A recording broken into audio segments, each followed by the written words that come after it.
Hello and welcome to the 7th video in Module 6. In this video, we'll be doing some backwards problems for an applied situation. Let's review the steps for backwards problems first. Remember, a backwards problem is a problem that's going to ask you to find a score or a value or a percentile when you've been given a certain percentage, proportion, or probability. To complete the problem, we'll need to first draw a picture of a standard normal curve and shade the area we've been given.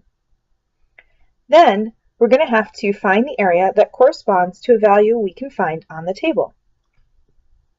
This means we'll have to find an area below and write the value as a decimal with 4 decimal places. Step 3 is to look up the values on the table by starting on the inside and moving outwards.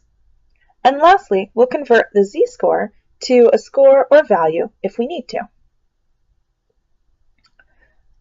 Let's work on some examples. In a certain town, the monthly electric bills are normally distributed with a mean of $98.40 and a standard deviation of $18. We've been asked to round all of our answers to the nearest cent whenever necessary. Before I begin working on a problem, I'm going to write down a summary of the information we've been given. Since we were told that there's a mean of $98.40, and because this is for an entire town, I'm going to write mu equals 98.40. The standard deviation is $18, so I'm going to write sigma equals 18.00. You could choose to write just an 18 here, or you can write the 18.00 like I have. The first problem says that Pete's electric bill is in the 27th percentile this month. How much did Pete pay for his electric bill? Since Pete is in the 27th percentile, that means that his bill is only more than just 27% of the population. So Pete's doing pretty well. Most people had to pay a bill much more than Pete. Let's draw a picture for step 1. Because 27% is less than a half, I know that the cutoff score is going to be below the 0. And since it's a percentile, I know that it's area below. So I shade in about a quarter of the curve on the left-hand side, and that's my 27%. For step 2, we need to write that 27% in decimal format. This is pretty easy because we already have area below, so we can just write 0.2700. For step 3, we're going to have to consult the standard normal table. When I look up inside the values on the inside of the table, 0.2700 is not there. The closest value that I could find was 0.2709. This corresponded to a z-score of negative 0.61. For the fourth step, we have to change this z-score into a dollar amount, into an electric bill. The formula that we're going to need is x equals z times sigma plus mu.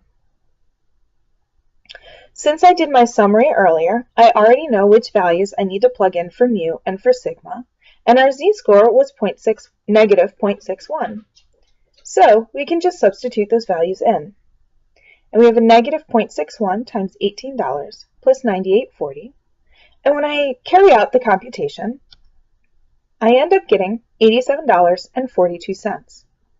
So that's going to be my answer. Before we move on, let's make sure that this answer makes sense. Since Pete was in the 27th percentile, that means that he only pays more than just 27% of the population. In other words, Pete should be paying less than the average amount. Pete should be paying less than mu. Our answer of $87.42 was less than the mean of $98. So that means our answer is at least an appropriate answer. It's reasonable. Let's try another example. The electric company sends a flyer about energy conservation to its customers who have a monthly electric bill that's in the top 15%. Customers who received this flyer paid at least how much for their electric bill? Let's start out by drawing a picture. Here's my standard normal curve like usual. Excuse me.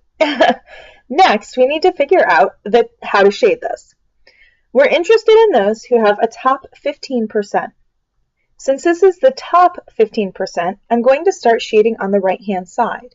And because 15% is less than a half, I'm not going to go past the middle of the curve.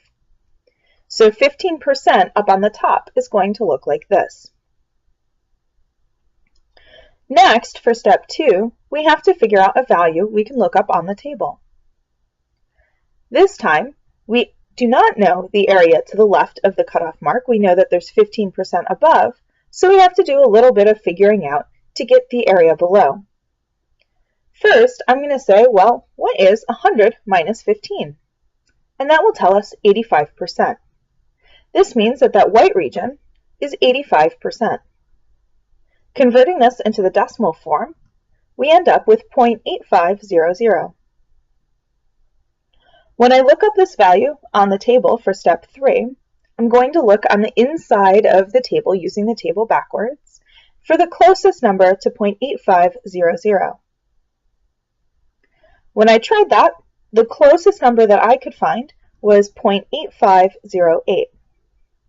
This corresponded to a z-score of 1.04. Because the 85% was more than a half, I needed to use the positive side of the table, and that's why I got a positive z-score. For step 4, we have to convert this z-score into an electric bill. So I'm going to use my electric bill formula and substitute in the values.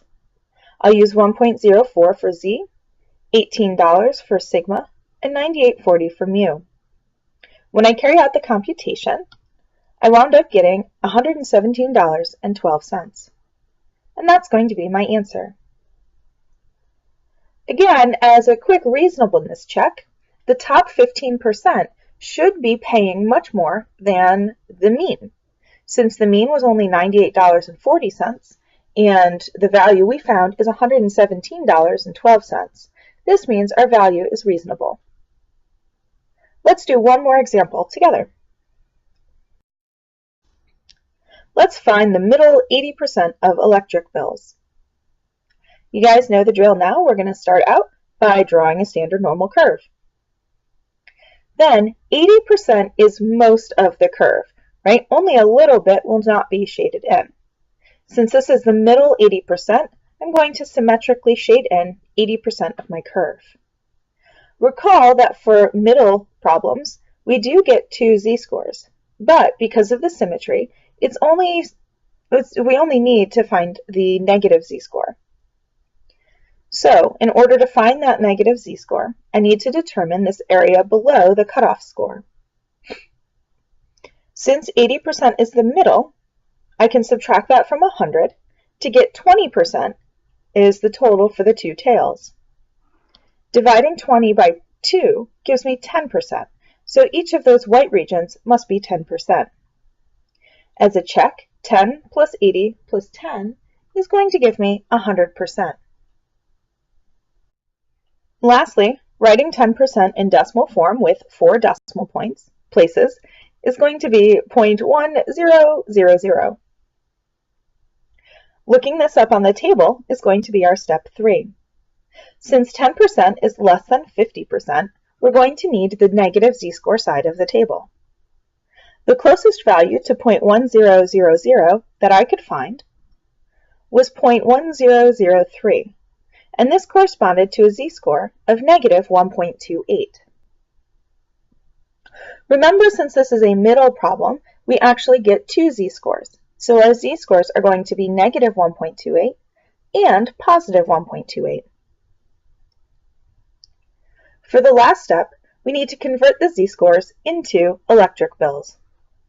Once again, we'll use the formula z sigma plus mu, and I'm going to substitute in the negative value first. You could use the negative or the positive value first, it doesn't matter. And when I evaluate this expression, I get $75.36. Then I need to use the formula again, and this time I will substitute in the positive 1.28.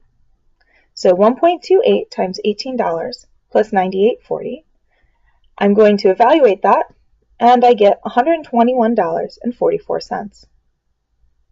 This means that the middle 80% of electric bills were between $75.36 and $121.44.